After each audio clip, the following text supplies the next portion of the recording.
we're talking with Sam Cole. He's one of the directors of KNC Miner, which you've probably heard about on the show if you've listened to it before. Hi, Sam. Hi, everyone. So I'm one of the directors of KNC Miner. There are 5 of us in the team. There's me and my colleague Andreas Kennemar from KNC, Kennemar and Cole, and there's another company called Orsoc, which have joined forces to become KNC Miner. Okay, so that's where the name comes from, I assume. It is indeed, yes. Kennemar and Cole. I'm the C in the KNC Miner. I see, cool.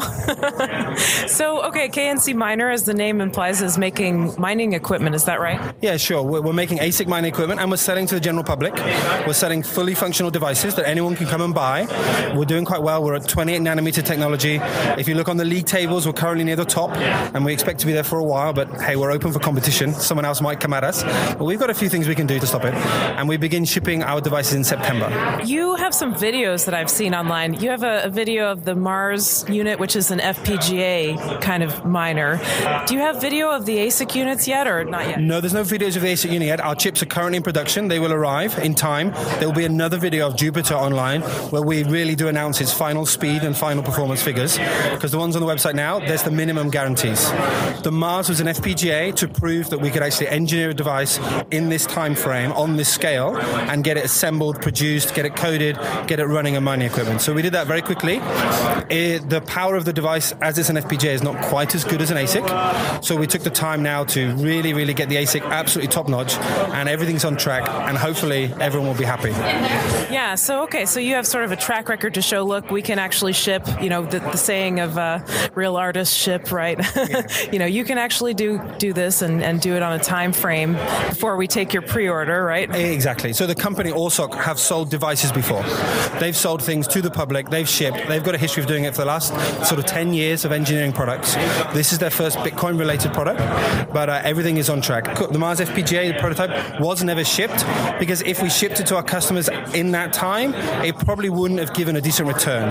And we need to make sure our customers get as much a return as possible, because we want them to buy again. Your devices are named after planets. There's the Mars, which is this FPGA rig. Then there's Jupiter and Saturn, right? And Mercury. And Mercury. Okay, Mercury is the upgrade, right? To put on. So our smallest device is called Mercury. It has 1 chip inside. Then we have Saturn with 2 chips, and we have Jupiter with 4 chips. The reason we chose planets is we need it to be easily understandable in multi-languages. Most of our customers are not English speaking, but they all do understand this. They all can understand a Mars, a Saturn, a Mercury. They can all talk about it. It translates really easily into their languages, and it's something everyone can understand, rather than X5000 or X2000. It wouldn't work very well. Okay, that makes sense. I can dig it. Okay, I was kind of wondering why they were named after planets, but that makes a lot of sense. Sure. So you have these units coming out, and so you're going to start shipping in September. Which ones are shipping in September? So the good thing about our product is they all ship at the same time. They are actually, a Mercury is in the same size box as a Jupiter. So we make a box, and based on what you paid for is how many chips go inside. Okay. So exactly. So everyone is in the same shipping queue.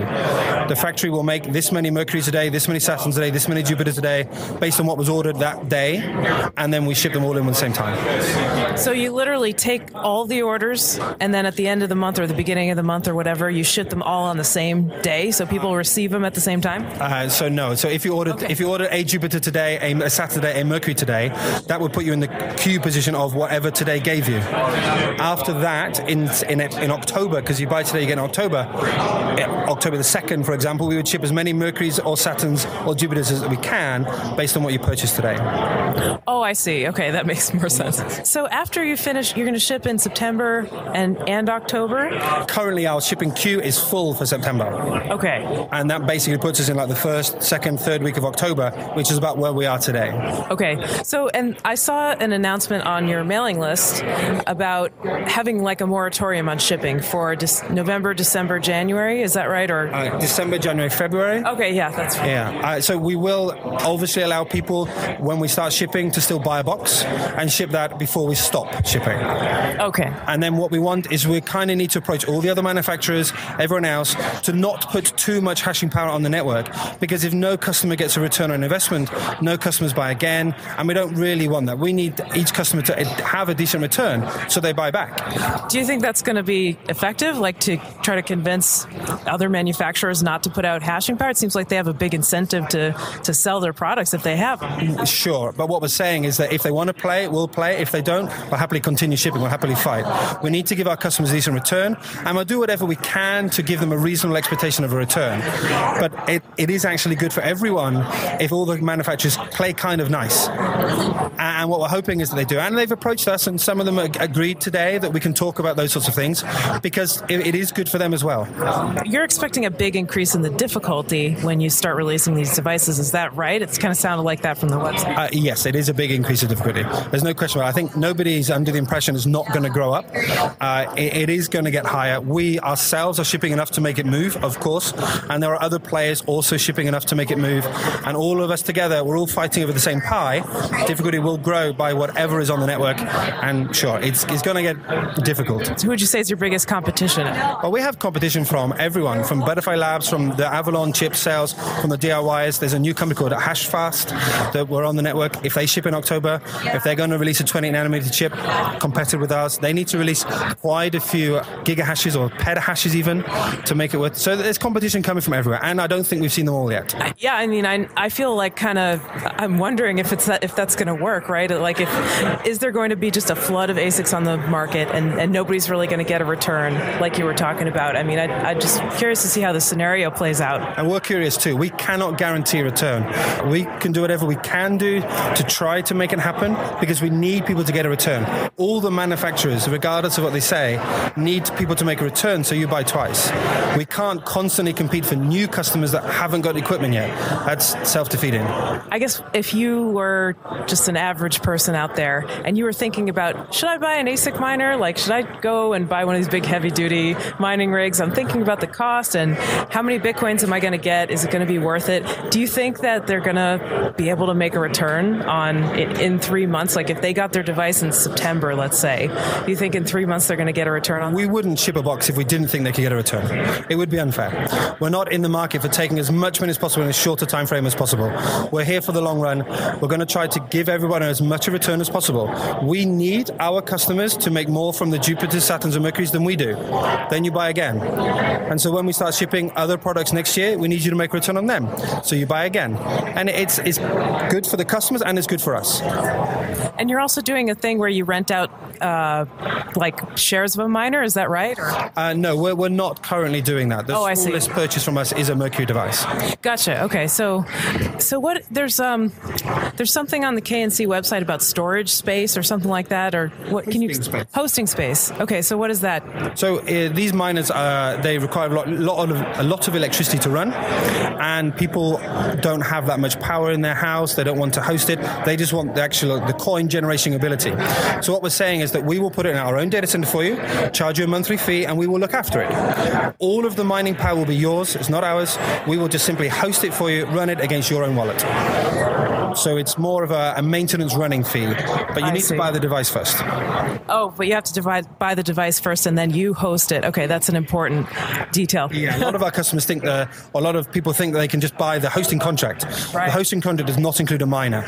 They are expensive to run. It is an expensive hosting, but it's an optional extra. You don't have to take it. I see. Yeah, that makes sense. Okay.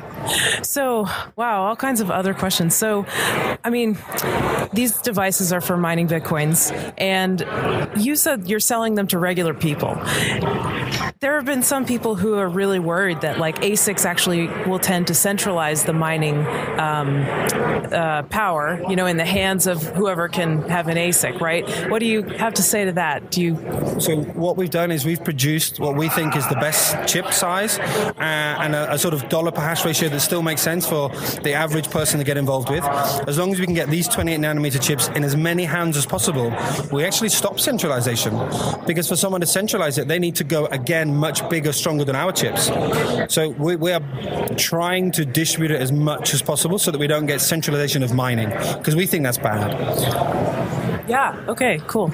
So, and these are for Bitcoin, and it is, as far as I understand, it's technically possible to mine other coins, like other cryptocurrencies, with different algorithms, like the Script or the Prime Coin algorithm or whatever, on a device that's an ASIC, but it's a little different. Like there's not going to be that big gain in hashing power on the Script algorithm, for instance, between like a graphics card and an FPGA, or FPGA and ASIC, right? Is KNC Miner thinking about making devices that mine on other algorithms besides the SHA-256 for Bitcoin? Yep, I think we've previously announced it before that our next device that comes out, it's going to be made alongside Jupiter, Saturn, and Mercury, and it will be a multi-currency device. So we're going to try to target as many of the coins as possible. It will currently be a reprogrammable FPGA. They're reprogrammable, so that on any daily basis you can go to its web interface and you say, right, I want to mine this coin today, and you can mine that coin for as long as you want. Okay, let's change to mine another coin. And if a new coin comes out, you hit update and you'll download firmware from us, and you can mine that newly created coin. And it will do it for Script coins and SHA-256 coins and as many coins as we can squeeze into it. That sounds really cool. If you need a tester, I'm available. Sure. Cool. Okay, Sam, well, anything else you want to add? No. I wish all of our miners good luck. It's going to be competitive, and we really do hope that everyone gets a return. Yeah, and okay, your website one more time is kncminer.com? kncminer.com, and I'm Sam Cole. Okay, thank you so much, Sam. I appreciate you talking with me today. Thank you very much.